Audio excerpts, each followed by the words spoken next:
kok begitu berat untuk mewujudkan jalan raya di daerah Batabu? Iya. Dan itu artinya abang melihat komitmen anggaran ini tidak maksimal dan tidak powerful. Iya.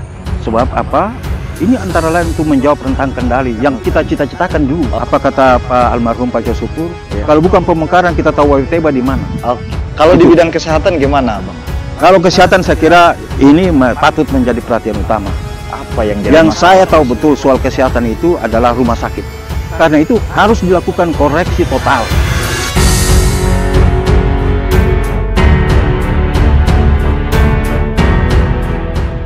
Bang, burukan sebagaimana yang saya sebutkan di awal opening bahwa sudah 22 tahun usianya. Dalam pandangan abang, sebagai orang yang cukup terlibat dan mengambil peran dalam perjalanan 22 tahun daerah ini. Pernah 3 kali menjadi kepala dinas, pernah menjadi anggota DPR, pernah menjadi rektor Ikra Buruh, dan kemudian pernah menjadi calon bupati. Tapi soal calon bupati kita geser sebentar, Iya, Bang, kan? Abang melihat 3 hal tadi. Iya. Soal pendidikan, soal kesehatan, soal infrastruktur. Dalam kurun 22 tahun. Sudah sesuai dengan harapan dan ekspektasi abang. Sebagaimana yang telah abang dan seluruh kawan-kawan pada era tahun 99 berjuang untuk daerah ini mekar menjadi kabupaten. Jadi jika perspektif itu diambil ukurannya itu pada saya, tentu masih banyak kemajuan yang sudah kita capai, tetapi banyak harapan yang masih kita tunggu. Seperti apa?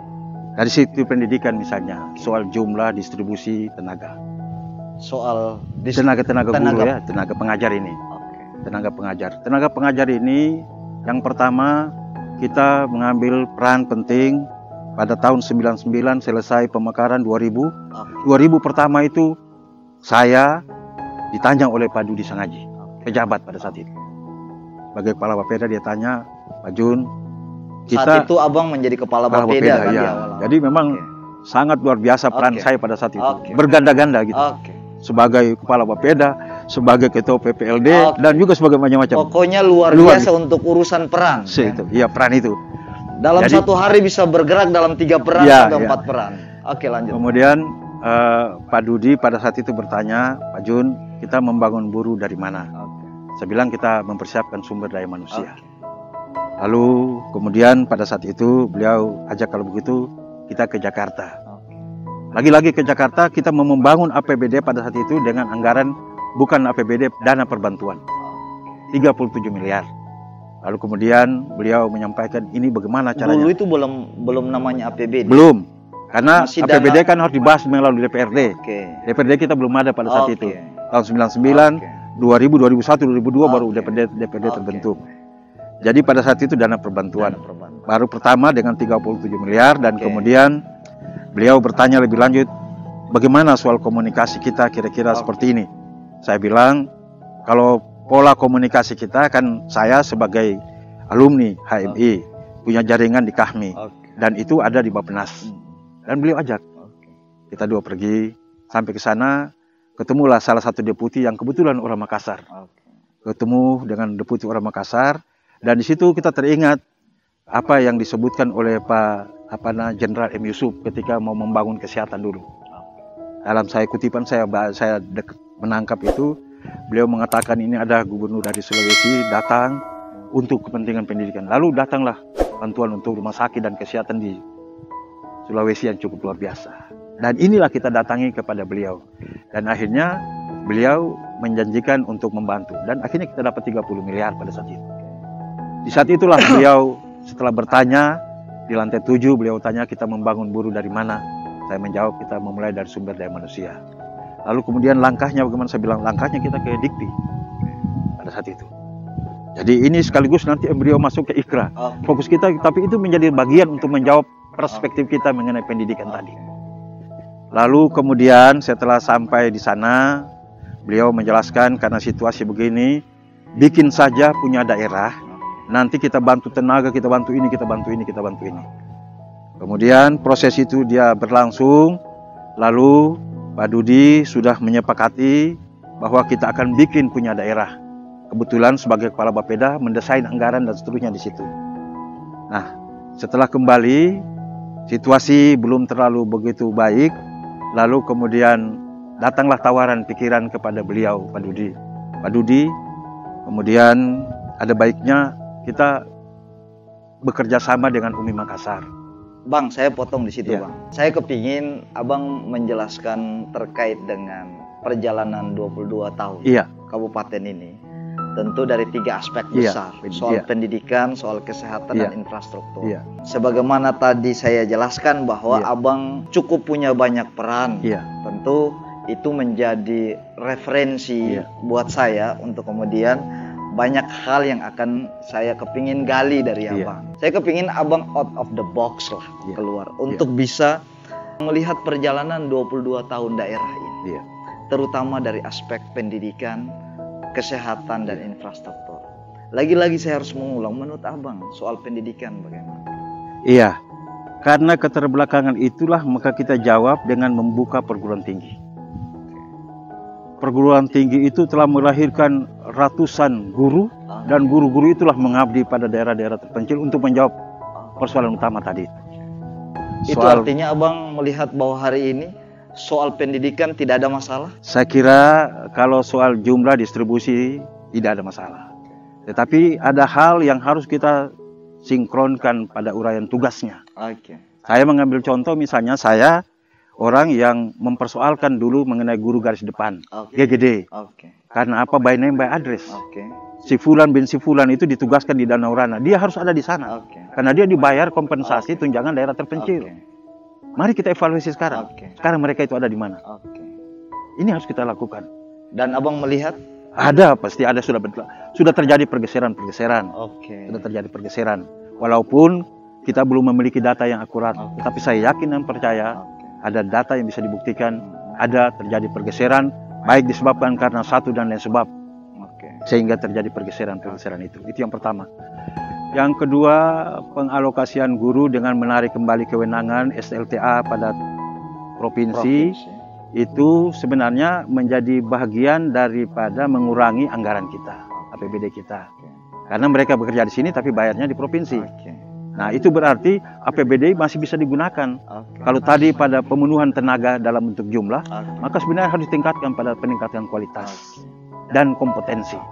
Kualitas dan kompetensinya.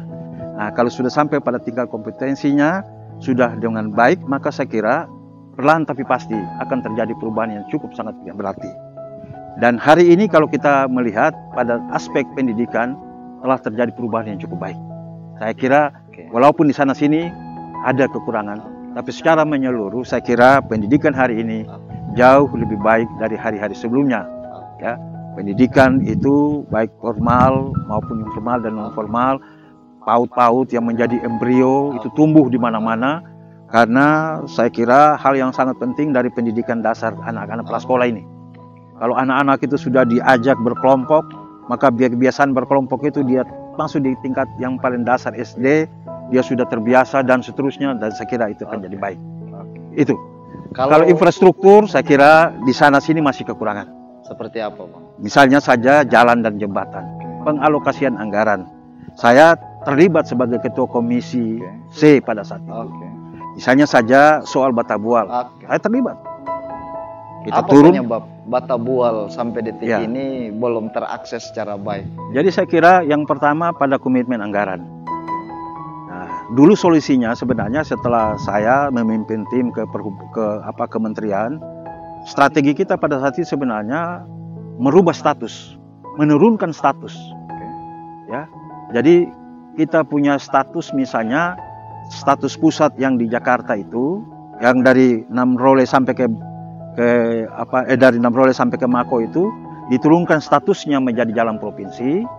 Kemudian danau jalan pesisir ini ditingkatkan menjadi jalan nasional supaya mendapat alokasi dari pusat. Memang ada konsekuensinya, penurunan status itu harus diikuti dengan level waktu yang kurang lebih 4 tahun. Tapi masih jauh lebih efektif meninggalkan waktu 4 tahun, kemudian terjadi pemberkiran dan alokasi anggaran untuk membangun jalan daripada bertahan dengan status yang ada, tetapi sampai dengan saat ini tidak mengalami pergeseran apa-apa. Yang kedua, sebenarnya ada perhatian pemerintah daerah pada saat itu dengan mengalokasikan anggaran untuk membangun jalan yang dikerjakan oleh Pak Tuya pada saat itu. Jalan. Tetapi pada peningkatan dan seterusnya itu mengalami kendala karena lagi-lagi pada pengalokasian anggaran. Apa sebenarnya penyebab sampai detik ini, semenjak Mekar 99 sampai tahun 2021, kok tidak bisa terselesaikan? Iya, saya kira begini. Padahal kalau mau dipikirkan, ada eksekutif, ada legislatif, dan kemudian abang juga menjadi orang yang pernah masuk di dalam lembaga legislatif. Kok begitu berat untuk mewujudkan jalan raya di daerah Batabual, infrastruktur jalan? Iya. Jadi sebenarnya begini, harus ada komitmen yang kuat. Komitmen seperti apa yang abang maksud? Komitmen anggaran. Dari mana? Dari pemerintah daerah maupun provinsi. Oke. Jadi katakanlah misalnya pada tahun, kita mengambil contoh misalnya, pada tahun 1999. Oke. APBD kita pada saat itu DPR mengesahkan misalnya 1.050 miliar. Jika kita berkomitmen untuk memprioritaskan jalan dengan mengalokasikan 300 miliar saja, yang lain kita kencangkan ikat pinggangnya, maka mesti akan jadi. Dan sebenarnya dibutuhkan komitmen pada saat itu. Dan itu artinya abang melihat sepanjang perjalanan 22 tahun daerah ini mekar, komitmen anggaran ini tidak maksimal dan tidak powerful. Ya, karena begini, analisis dari staf untuk memberi keyakinan mana yang diprioritaskan, super prioritas. Sebab apa? Ini antara lain untuk menjawab rentang kendali yang kita cita-citakan dulu. Saya masih ingat ketika DPR itu terbentuk, apa kata Pak almarhum Pak Josukur, kalau bukan pemekaran kita tahu WTB di mana, kita tahu di mana. Karena itu ketika kita tahu maka kita harus mengakseskan mereka itu. Karena itu saya kira kita dengan alokasi anggaran yang sebesar itu kita harus menempatkan mana yang diprioritaskan. Ya, kita ini sebenarnya sudah diuntungkan dengan bekas peninggalan jalan-jalan perusahaan dulu. Ya, jalan-jalan perusahaan itu menjadi bagian yang harus kita manfaatkan, sehingga kalau kita mengambil contoh misalnya seperti di Jawa. Di Jawa itu kan orang menunggu kapan jalan itu dibuka. Kalau di sini kan kita menunggu kapan jalan itu dilalui. Karena sudah ada bekas perusahaan logging yang kemudian membuka jalan. Yang kedua, aktivitas masyarakat belum terlalu ramai. Sehingga saya kira ini harus koreksi secara total. Kita mengalokasikan ratusan miliar untuk hotmik dari sini ke sana. Kemudian setiap tahun ada perbaikan peningkatan secara terus menerus. Dan kemudian kita intensitas berapa kendaraan yang lewat.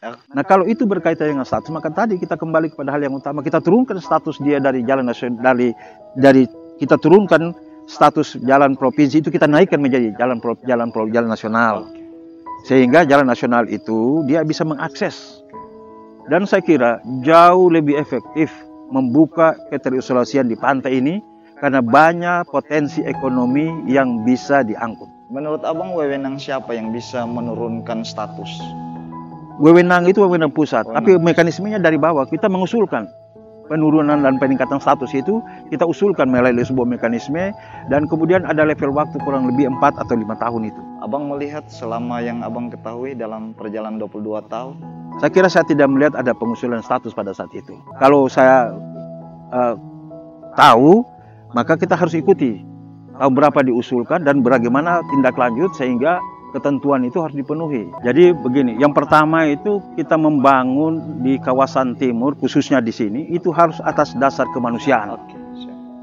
Bukan atas dasar perhitungan ekonomi, untung-untungan. Rasa keadilan, kesetaraan itu menjadi hal yang penting. Karena itu pikiran kita pada saat itu dinaikkan statusnya menjadi jalan nasional, sehingga dia jalan nasional itu kan harus mengakses antara 2 kabupaten. Jalan nasional kita turunkan menjadi jalan provinsi Mako itu. Kemudian untuk apa? Strategi kita untuk meraup anggaran pusat. Coba kita hitung.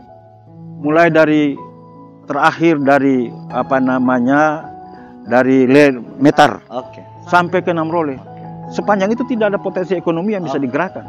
Tapi coba kalau kita hitung mulai dari Seid sampai ke Namrole. karena dia harus mengakses dua Iya, kabupaten. Maka begitu banyak potensi ikan, potensi perkebunan, potensi perikanan, semua. Pasti banyak hal yang kemudian bisa Bisa. menjadi. Nah, itu. Kalau di Itu. bidang kesehatan gimana, Bang? Kalau kesehatan saya kira ini patut menjadi perhatian utama. Apa yang jadi Yang masalah? saya tahu betul soal kesehatan itu adalah rumah sakit. Abang pernah di DPR di komisi. Komisi itu. Komisi yang membidangi Komisi rumah yang sakit. membidangi kesehatan rumah Saya sakit. pikir itu. abang harus lebih banyak Iya. membuka. Saya jauh lebih tahu soal Oke. itu karena saya memiliki kepekaan yang sangat tinggi. Oke.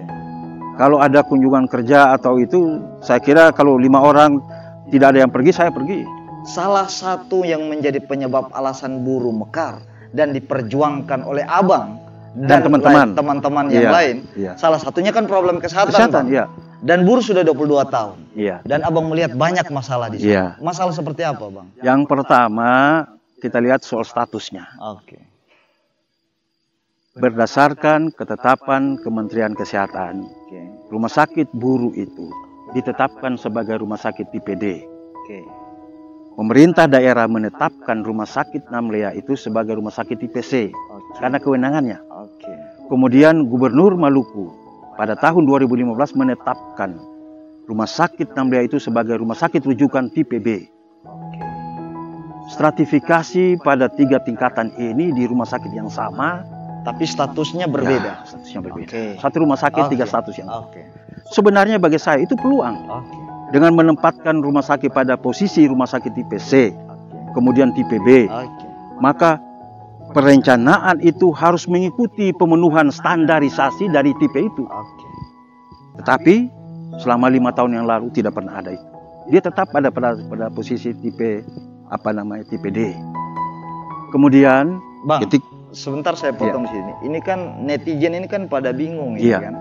Ketika abang menjelaskan tipe B, Iya. tipe C, C, tipe D kan. iya, Abang bisa sedikit menjelaskan lebih detail Iya. terkait dengan tipe agar bisa diketahui oleh terutama masyarakat yang Iya. ada di Kota Namlea. Jadi para pemirsa sekalian, tipologi dari rumah sakit ini, yang pertama berdasarkan ketentuan itu ada rumah sakit tipe C, tipe D, tipe C, kemudian tipe B dan tipe A. Setiap tipe itu punya kewenangan dan persyaratan-persyaratan yang harus dipenuhi. Oke, seperti apa, Bang? Misalnya saja rumah sakit tipe B itu kurang lebih sama dengan puskesmas. Oke. Itu artinya jika pemerintah pusat menetapkan status rumah sakit Namlea, Iya, Kabupaten Buru, tipe D itu artinya sederajat dengan puskesmas ya, Bang? iya. Wow. Nah, jadi sebenarnya dengan rumah sakit tipe tipe D itu ada syarat yang belum kita penuhi dari sejumlah syarat-syarat yang ada. Seperti apa, Bang?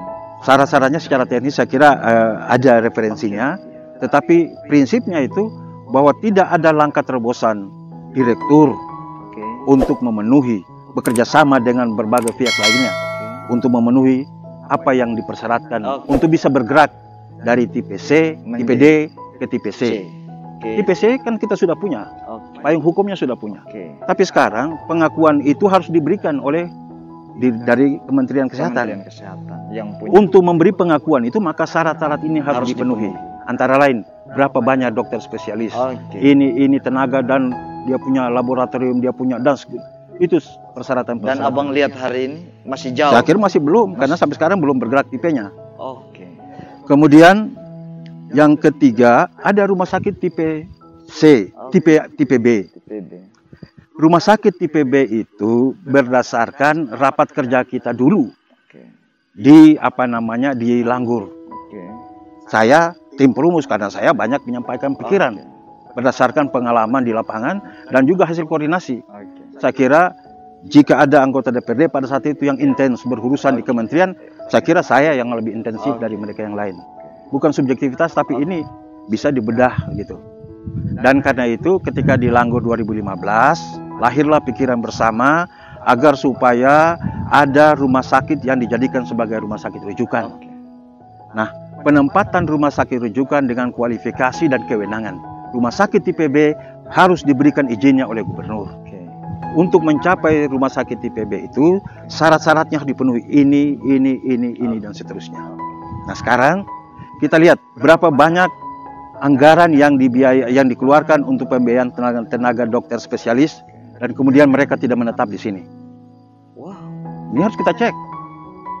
Karena berapa banyak orang-orang yang menjadi tenaga dokter spesialis, tapi kemudian tetap dokter spesialis itu kurang, dan juga faktor-faktor lainnya yang masih kurang, sehingga tipe itu tidak pernah bergerak. Kemudian dalam rapat kita menyampaikan pikiran, sehingga Bapeda pada saat itu mendesain perencanaan. Ya, Bapeda mendesain perencanaan dengan mengalokasikan anggaran pada tahun 2018-2019 itu mengalokasikan anggaran untuk 3 orang dokter spesialis. Artinya ada anggaran untuk 3 orang, silakan dokter berkompetisi siapa yang lolos, dialah yang harus memenuhi ketentuan itu. Nah ternyata pada saat itu ya, itu hanya 1 orang yang lolos. Jadi anggaran untuk 3 orang itu tidak terserap. Tidak terserap. Dalam rangka apa? Bapeda itu sudah mendesain kita perlu 3 orang ini agar supaya bisa memenuhi kualifikasi. Apakah itu rumah sakit di tipe C atau ke tipe D. Sekarang kita bertanya, ketergantungan kewenangan rumah sakit itu hanya simbol. Jadi diberikan kewenangan sebagai rumah sakit tipe B, kemudian tipe B, tapi sama sekali tidak berfungsi apa-apa dengan kewenangan itu. Kenapa? Dia harus menjadikan rumah sakit rujukan. Orang dari Buru Selatan itu harus datang merujuk ke sini. Kalau dia menjadi rumah sakit rujukan, maka dia representasi harus mencerminkan pemenuhan berbagai kebutuhan masyarakat terhadap pelayanan. Apa yang terjadi di sini? Mengambil contoh misalnya, ini fakta di lapangan ya. Ketika kita punya saudara Benyamin Umasugi, Kepala KUA Koplau. Beliau selesai maghrib ikut tahlilan, ikut pemakaman, ada saudara di Lala, dan kemudian sampai kepada pemenuhan tahlil, dan setelah itu beliau pulang. Dalam limitasi waktu kurang 1 jam, beliau merasa tidak nyaman, kemudian diantarkan ke rumah sakit. Sampai di rumah sakit di sana, empusnya ada, tapi jarumnya tidak tersedia. Karena tidak diempus, dengan izin Allah juga kita tidak tahu soal itu. Meninggal. Apakah rumah sakit tidak terbebani dengan fakta-fakta yang seperti ini? Dan juga sebagaimana yang lain. Jadi mereka misalnya, saya mendapatkan cerita ya, Samsul Hukul misalnya tertabrak. Kemudian ketika ada yang ketemu di jalan lalu diantarkan ke rumah sakit, yang dipersoalkan pertama itu adalah administrasinya. Bagi kita yang kita butuhkan itu adalah pelayanannya. Apalagi dari kerja sampai pensiun 30 tahun mungkin, masa dia tidak memenuhi syarat-syarat misalnya punya BPJS, pengabdian kepada negeri ini diketahui, pelayanan. Nah, saya kira ini menjadi bagian terpenting. Karena itu harus dilakukan koreksi total,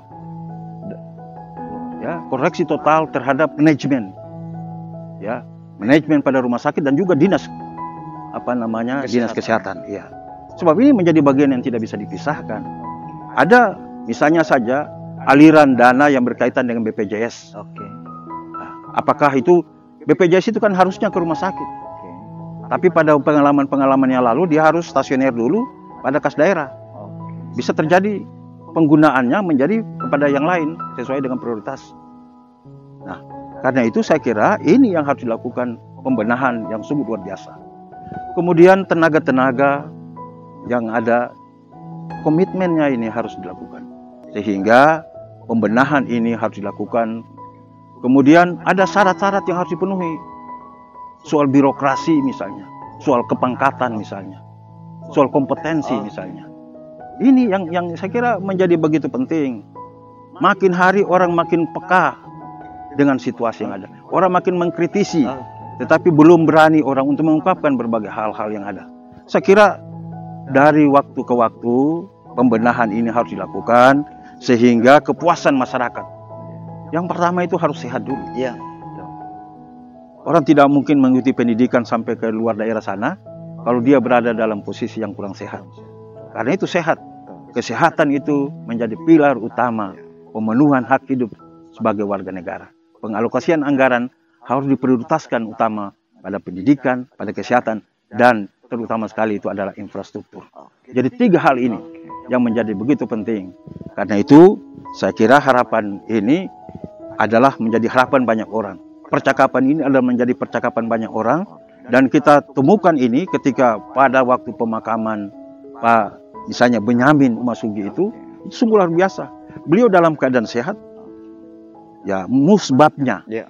Tapi bisa saja karena tidak tersedianya jarum suntik. Dan karena jarum suntik itu harus dibeli. Dan belinya harus di luar. Ini harus kita lakukan. Ya, ini yang harus kita. Karena apa? Menyangkut dengan hajat hidup kita semua. Kita dalam keadaan sehat, siapa yang menjamin besok kita sakit? Karena itu di sana itu sama dengan misalnya PDAM. Mobil harus dalam keadaan standby. Mobil pemadam kebakaran. Kalau ada terjadi apa-apa langsung. Tinggal langsung disiram. Langsung disiram. Sama. Peralatan itu harus siap. Ada orang sakit atau tidak ada orang sakit, tapi standar operasionalnya itu harus terpenuhi. CT scan misalnya, CT scan apa yang itu peralatannya ada, tenaganya harus tersedia agar supaya bisa memenuhi kehidupan orang banyak. Karena itu saya kira dalam waktu yang sudah 20 tahun ini harus kita benahi secara terus-menerus. Lebih baik terungkap dengan secara transparan, dan saya kira ini cukup baik bagi kami yang ada di buruh sini. Orang sudah tidak lagi seperti yang lalu-lalu ada surat kaleng, orang melapor sekalam. Tapi dengan transparansi ini juga bisa menjadi dokumentasi. Ya, suatu waktu misalnya ada tindakan yang dilakukan oleh para pihak yang berwenang, maka secara terbuka orang bisa menyampaikan pikiran-pikiran itu, dan pikiran itu bisa menjadi anak tangga untuk melakukan penyidikan dan penyelidikan lebih lanjut.